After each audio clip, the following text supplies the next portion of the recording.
While Western nations pride themselves with uninterrupted power supply, an African nation has excess electricity. Welcome to Diaspora Digital Media. I am Lydia Odadam.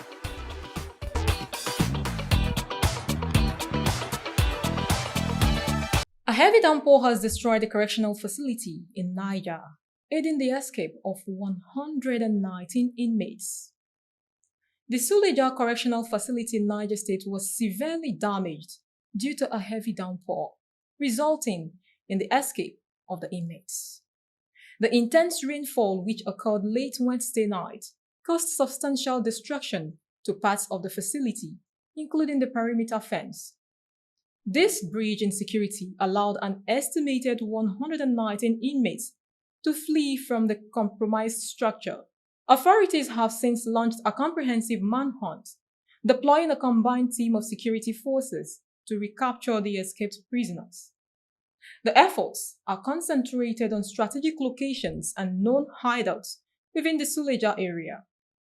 While the immediate vicinity has been stabilized, the search continues for the remaining fugitives.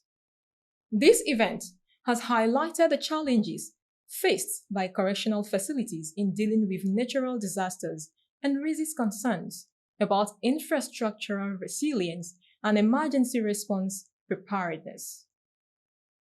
The incident at the Suleja Correctional Facility highlights the need for robust structural integrity and effective contingency plans to ensure the safety and security of both the inmates and the general public.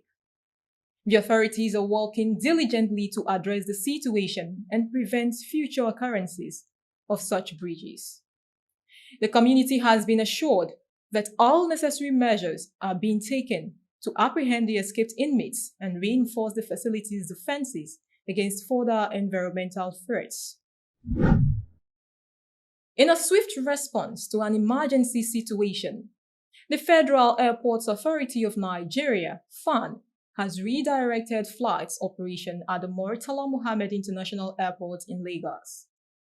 This decisive action was taken following a fire outbreak that occurred at the E-52 passenger air bridge at the domestic wing of the airport.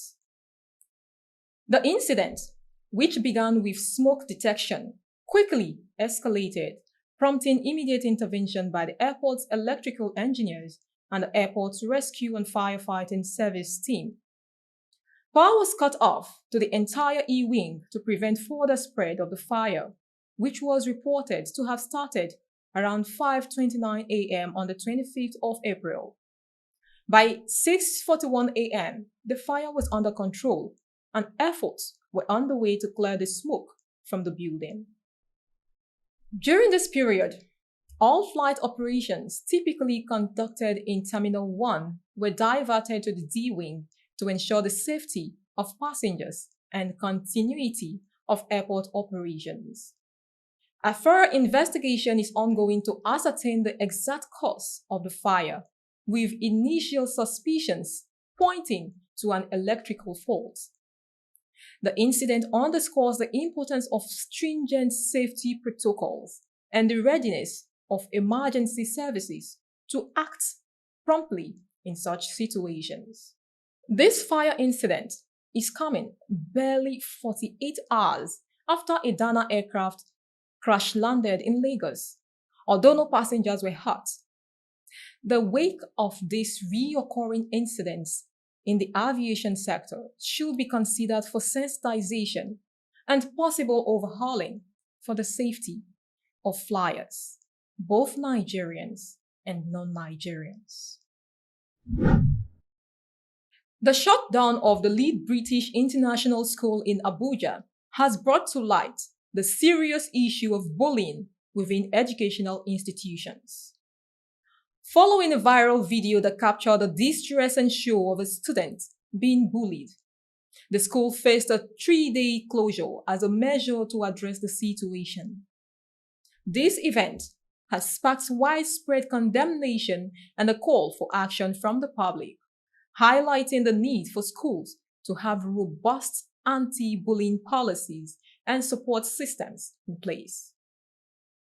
The school's head, Abraham Ogukambi has publicly stated the school's commitment to treating the matter with utmost seriousness, including launching an investigation and providing support and counseling services to the victim and her family. The incident has also raised questions about broader implications for the safety and well-being of students in schools across the region, emphasizing the importance of creating a safe and nurturing environment for all students. In response to the bullying incident at the Lead British International School in Abuja, a comprehensive investigation has been initiated by the school authorities. The head of school, Mr. Abraham, has confirmed that appropriate disciplinary actions will be taken against the identified perpetrators in line with the school's commitment to maintaining a safe learning environment. Furthermore, the student who was bullied, Ms. Namtira Boala, has sought legal representation and is threatening to sue unless the school takes decisive action against the bullies and the alleged cult of bullies within the school. Activist Deji Adeyanju has also become involved, advocating for justice on behalf of the victim. The school has expressed its intention to raise awareness about bullying and its consequences among students and staff as part of its efforts to prevent such occurrence in the future. Fides Et Ratio Academy, an educational organization, has called on the Nigerian media to push the agenda of ICT skills development in the country.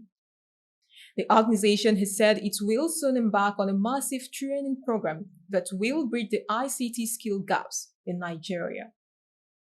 Addressing correspondents in a media chat on the state of education in Abuja on Wednesday, 24th of April 2024, Chief Executive Officer of the Academy, Paul Chukwuma, made this known.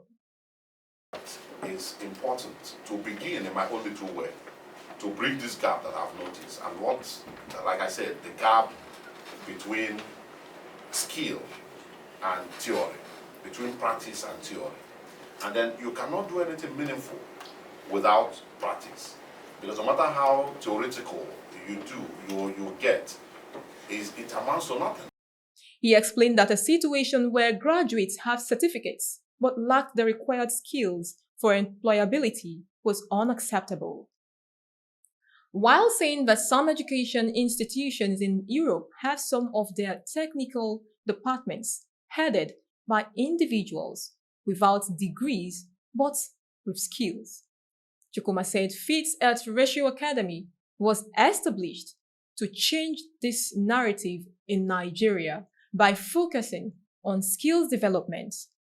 The basic issue we have with our educational system is that the educational system we are introduced to, and to a very large extent will still carry and tag along with, is deficient in the key essential element that every human being should take up, and that is skill.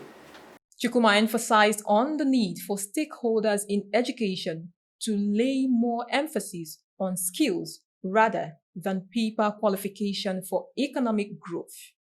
The Academy's boss also advocated for a mechanism that will see Nigerian youth channel an uncommon ICT talents into positive use. The Tanzania's energy sector has taken an unusual step of shutting down 5 hydroelectric stations. This decision was made to address the surplus electricity generated within the national grid, a situation that reflects the country's evolving energy landscape. The Prime Minister of Tanzania, Kassim Majaliwa, announced this measure while highlighting the country's ability to produce more electricity than currently needed, which is a stark contrast to the historical power shortages that have plagued the nation. The main plant, the Walimu Nyerere hydroelectric station, has been particularly instrumental in the excess production. Following heavy rains, the dam is reported to be almost full, leading to an overabundance of hydroelectric power. This is the first time in Tanzania's history that hydroelectric stations have been closed due to excessive production, rather than scarcity. This event marks a turning point for Tanzania, which has often faced challenges with electricity generation, particularly during droughts that have led to low power levels in dams and subsequent power shortages. The excess electricity is a testament to the country's efforts in improving its energy infrastructure, notably through Julius Nyerere hydropower projects, which alone has the capacity to generate 2,115 megawatts of power. The shutdown of these stations is a proactive step by the Tanzanian government to manage the energy supply efficiently and prevent any potential wastage of resources. It also shows the importance of having a balanced and adaptable energy policy that can respond to fluctuating conditions, such as unexpected weather patterns or shifts in demand. As Tanzania continues to develop its energy sector, this move could serve as a model for other nations on how to handle similar situations of excess energy production. It also raises important considerations for the future of energy management, including the integration of renewable energy sources and the need for robust energy storage solutions to handle surplus power. The closure of the hydroelectric station is a clear indicator of Tanzania's progress towards energy self-sufficiency and its commitment to sustainable energy practices. With the country targeting an installed capacity of 10 gigawatts by 2025 and aiming to nearly double electrification rates by 2033.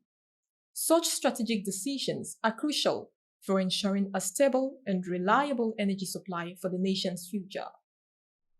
At this point, Nigeria should just go and ask Tanzania for help in electricity because Nigerian power grid collapses every other day. In fact, Nigerian youth has adopted a name for the grid. Whenever the news comes, Nigerian youth screams, "The old woman don't collapse again." It is no longer news, but a sad reoccurring incident as it affects productivity and raises the cost of production for businesses that depend solely on power to run. Nigerian government, please take a cue from Tanzania. With this, we've come to the end of the DM's update. I am Lydia Odwada saying thank you for staying with us.